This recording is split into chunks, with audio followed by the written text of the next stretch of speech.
There's one episode of Little House on the Prairie that Melissa Sue Anderson refuses to watch, nearly 5 decades later.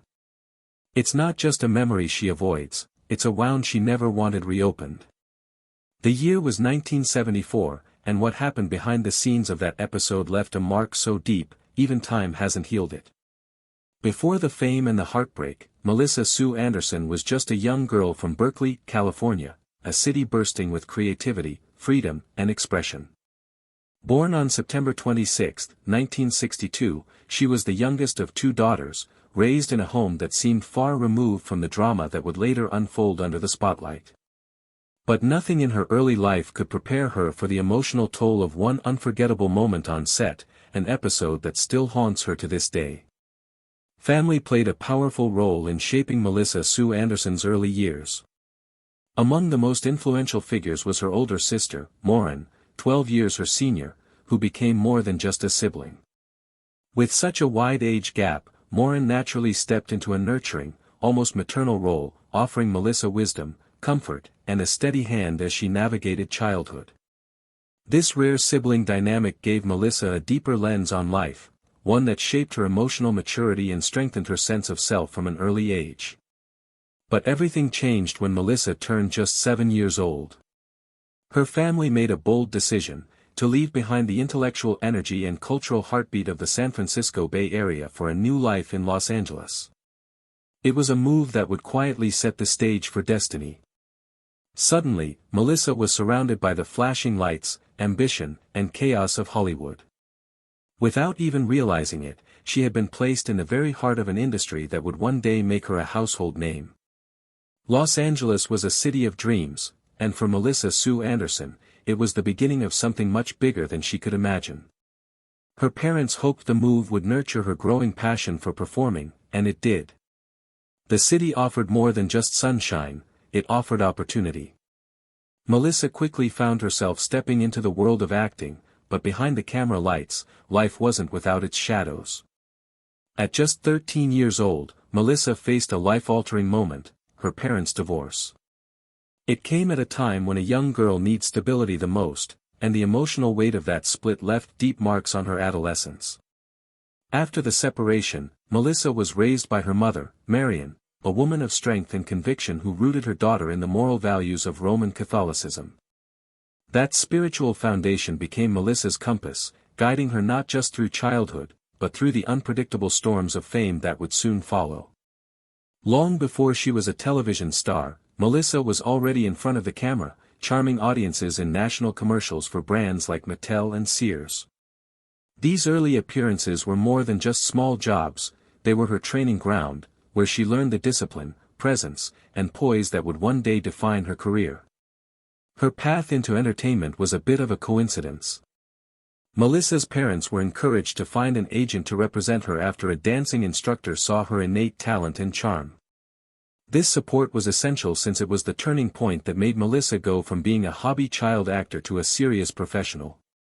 She soon started getting a range of television appearances after obtaining representation, which raised her profile and demand in the business. Her portrayal of Millicent, the girl who kissed Bobby Brady in the popular family sitcom The Brady Bunch, was one of her first noteworthy roles. The moment delighted many viewers and established Melissa as a well-known figure on television. She also had an appearance in an episode of the gritty crime thriller Shaft that same year, demonstrating her early versatility in a variety of genres and more mature parts. Melissa's career took a significant shift when she had her big breakthrough at the age of 11. Based on Laura Ingalls Wilder's well-known autobiographical novels about pioneer life, she was cast as Mary Ingalls in the renowned television series Little House on the Prairie. For the following 8 years, this position would define her career. She became one of the most adored characters on the program after she began portraying Mary in 1974 with such depth and sensitivity. Her influence was so great that, despite leaving the series after the 7th season, she made a comeback to appear in 3 episodes of the 8th season in late 1981, indicating her enduring bond with the program and its viewers. Beyond Little House on the Prairie, she maintained a relationship with Michael Landon, the show's star and creative power. Melissa accepted Landon's invitation to appear in his autobiographical film, The Loneliest Runner, in 1976. In it, she played Nancy Reese, Landon's character John Curtis's first love, played by Lance Serwin. Melissa was quite excited about this opportunity, calling it a fantastic moment in my career, an endorsement of her abilities, and a trust from a reputable industry veteran. With the 1977 television movie James at 15, in which Melissa once more portrayed Kerwin's romantic interest, their professional partnership continued, solidifying Melissa's place as one of the top young actresses of the time. The industry took note of Melissa's talent. For her work on Little House on the Prairie, she was nominated for a coveted Primetime Emmy Award in 1978 for Best Main Actress in a Drama Series. This was a noteworthy honor that acknowledged her outstanding achievement in a very competitive profession. Her Emmy triumph continued in 1979 when she was recognized for her powerful performance in the A. Beak School special Which Mother Is Mine, which addressed complicated family dynamics and demonstrated her capacity to portray profound emotional complexity. She played the lead role of Dana Lee Gilbert in the CBS television movie Survival of Dana that same year. Her portrayal of a North Dakota transfer student who has numerous difficulties in the Los Angeles-San Fernando Valley marked a change from her previous roles and gave her the opportunity to experiment with new character facets and current societal themes. Melissa was popular all throughout the world. For her performance on Little House on the Prairie, she received the TP de Oro Award in 1980, Spain's most coveted television trophy for Best Foreign Actress. This honor followed her 1979 visit to Spain, where she was welcomed as a guest on the well-liked Española television show 625 Líneas. Her widespread appeal and the cross-cultural influence of her work were emphasized by the enthusiastic welcome. Melissa added beyond family dramas to her acting repertoire as the 1980s went on. Her performance in the Canadian slasher movie Happy Birthday to Me garnered her a nomination for a Young Artist Award in 1981, demonstrating her flexibility by branching out into the horror genre. She said that she proceeded to make appearances in a number of popular television shows, such as Alfred Hitchcock Presents Chips, The Equalizer, and Murder, proving her continuous relevance and versatility in a changing field. Melissa not only performed but also worked behind the scenes. In 1990, she was an associate producer on Where Pigeons Go to Die, Michael Landon's penultimate television effort. A position that demonstrated her growing artistic interests and her ambition to add to narrative from a variety of perspectives. As evidence of her lasting influence in television history, she was officially acknowledged for her contributions to the Western genre in 1998 when she was admitted into the Western Performers Hall of Fame at the National Cowboy and Western Heritage Museum in Oklahoma City. Melissa co-starred with Heather Langenkamp in the brief television series Partners in 1999, later in her career. Her brief uncredited cameo as Stasha's mother in the neo-noir mystery comedy drama movie Veronica Mars in 2014 further demonstrated her ongoing ties to the business and her readiness to play a variety of roles in different genres. Melissa Sue Anderson's personal life took a new turn in 1990 when she wed Michael Sloan, a well-known television producer and writer who had contributed to shows including Kung Fu The Legend Continues and The Equalizer.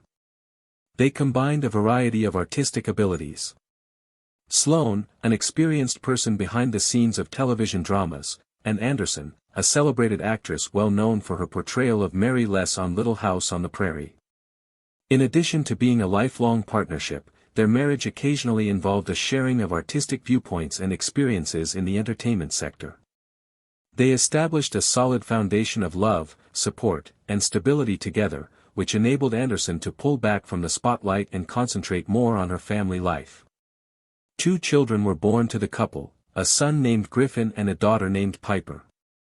In interviews, Melissa Sue Anderson has discussed how being a mother changed her priorities, causing her to prioritize her position at home above the demanding world of Hollywood. Her primary passion became raising her kids, and she was proud to be a present-minded, focused mother. She frequently stressed the value of providing Piper and Griffin with a typical upbringing, free from the intense attention that had surrounded her from her early adolescence. The Anderson-Sloan family made a big life decision in 2002 when they decided to move to Montreal, Quebec, Canada, from the United States. Their wish for a more sedate, private existence where their kids might develop a stronger sense of normalcy led them to make this move. The bilingual, culturally diverse atmosphere of Montreal provided a welcome respite from the harsh scrutiny of the U.S. entertainment industry.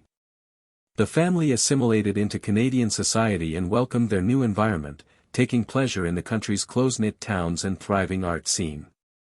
The family took the historic decision to obtain Canadian citizenship after a number of years of residing in Canada and completely integrating into their adoptive country. Melissa Sue Anderson, Michael Sloan, and their kids were formally sworn in as naturalized Canadian citizens on July 1, 2007, Canada Day. Anderson characterized the incident as emotionally charged and deeply significant. In addition to representing legal status, the ceremony represented a strong sense of loyalty to the nation that had given them solitude, tranquility, and a sense of identity.